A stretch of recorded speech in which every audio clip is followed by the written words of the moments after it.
नमस्कार, मी doctor Mridula Talekar, Rakhumai multi speciality and ICU hospital Bhose. आज आपण PCOD या विषयावर बोलणार आहोत। तर सध्याच्या युगामध्ये मुलींमध्ये हा प्रॉब्लेम खूप कॉमन झालेला आहे। तर PCODची आपण लक्षणं आणि उपाय थोडक्यात सांगणार आहोत। तर PCODची लक्षणं ही त्या पेशंटला पाळी अनियमित येणे, त्याचबरोबर पाळीमध्ये पोटात दुखणे, तसेच चेहऱ्यावरती पिंपल्स येणे आणि नको असलेल्या केसांची वाढ चेहऱ्यावरती दिसून येते। त्याचबरोबर त्या पेशंटचं वजन पण थोडंसं वाढलेलं असतं आणि ह्याचं डायग्नोसिस आपण सोनोग्राफी करून करतो की सोनोग्राफीमध्ये पॉलिसिस्टिक ओव्हेरियन डिसीज दिसून येतात आणि याच्यावरून आपण PCODचं डायग्नोसिस करतो। ह्याच्यासाठी तुम्ही उपाययोजना करणं अतिशय गरजेचं आहे, नसेल तर याचे कॉम्प्लिकेशन्स वाढत जातात।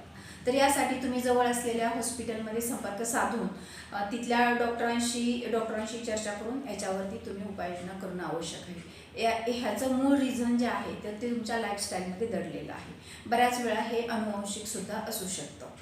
तर याच्यासाठी एक 3 महिन्याची काही हार्मोनची ट्रीटमेंट दिली जाते, त्याचबरोबर इतरही काही औषधं 3 महिने घ्यायला लागतात। त्याच्यानंतर तुम्ही परत सोनोग्राफी करून बघू शकता आणि त्याच्यामध्ये तुम्हाला तुमचं PCOD पूर्ण कव्हर झाल्याचं दिसून येतं। परंतु हे रिपीटली होऊ नये म्हणून तुम्ही तुमच्या लाईफस्टाईलमध्ये बदल करणं अतिशय गरजेचं असतं। त्या ट्रीटमेंट घेत असताना त्या डॉक्टरांशी तुम्ही याच्याबद्दल चर्चा करून तुमचा आहार पण निश्चित करून घेणं आवश्यक आहे। धन्यवाद।